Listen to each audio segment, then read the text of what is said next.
Good evening, rap news is back through again, packing a fact-filled, truth-laden juice bulletin. Today we cross to Russia, where the world's eyes have duly been fixed, wondering who will win a confusing, brutal, crucial and ruthless struggle betwixt sovereign states. The Winter Olympics, and in the Olympic Village we have a live report from Ivan Sakamanov to bring us up to the minute. Ivan Sakamanov in Sochi. So the games have just finished? Duh, but sense of unity and Olympic spirit not diminished. This event has been great success. No discontent, no boycott, no complaints and no dogs. It's the best.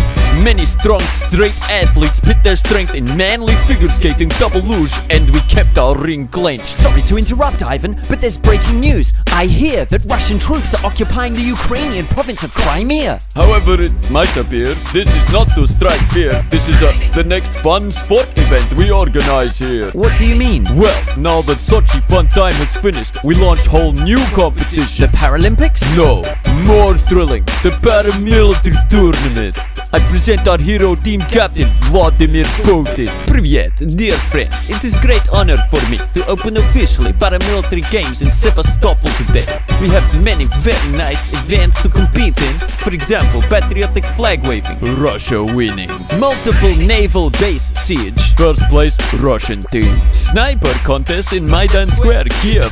That prize went to George Soros and NATO, I believe. Next match. Which state got most nuclear weapons up its sleeve? Russia have many nukes. Ukraine, 0. Wait, someone's calling in from Kiev. It's Yulia Tymoshenko. I wish to make official complaint against this rigged game. The Kremlin break rules. What? Vlad, let me explain. Ukraine agreed to give up its nuclear weapons on condition that our borders are respected. This sets a clear precedent which will start nuclear arms race again. Ha! That race never ended. Duh, and Russia way ahead.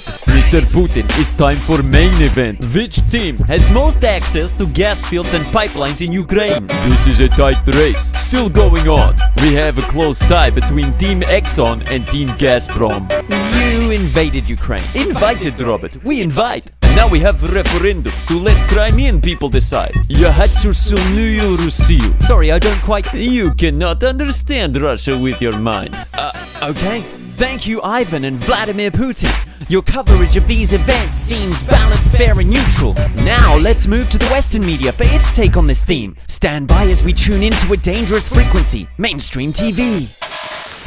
This is the news. I'm Brian Washington. You're on MSNBS. In the primetime slot for some uncompromising hard talk. Tonight's headlines: huge plane crash, 3 Americans die. And in the rest of the world, hey Rasputin, Russia invades Ukraine and threatens to start shooting. To explain the situation that's gotten very tense, we speak with Secretary of State John Kerry next.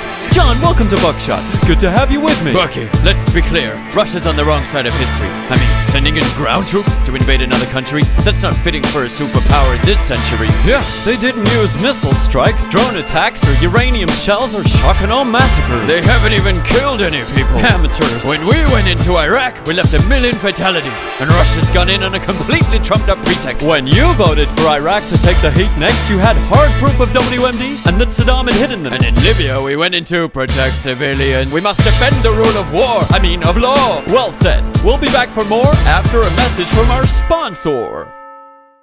Your view of the world, bought from you by Chevron. So, how will we liberate Ukraine's gas fields? I mean people. With sanctions, Bucky, we need to remind those Ruskies and Putin's ass that we'll exploit all resources at our disposal, including gas. Sadly, Russians are so brainwashed by propaganda. They lack free speech laws and media standards, and they don't have open news networks like ours. Sure, I bet they're pushing hard for war. Let's tune in for a sample. Get the camera started. Breaking the set live on RT, setting the record straight. This is Abby Martin. I roll with editorial control, and tonight I'm going to speak direct from my heart. Then what Russia did is wrong. Military force is never the better option. Who's this apparatchik using free speech on the Kremlin news? This is not the script we meant to use. Now I'm so confused. Like the Cold War again. Load the nukes! Abby, this your president. Crimea humanitarian intervention is so good. I'm just telling it like I see it from my own view. Last I checked, that's what journalists were supposed to do. Is this sarcasm? It's having balls to show the truth. Maybe more reporters and channels can grow some too. Well, that's about all the time we have left for inspecting this latest war that's raging, not between military aggressors, but between their respective mass media weapons, which paint conflict as games of good against evil, when in fact both sides are often equally mistaken. Amid this frenzy in the media, one thing should remain clear: lack of thinking on our part is the only true thing to fear. So until next broadcast, be sure to be critical of every news source that appears, including, of course, this one right here.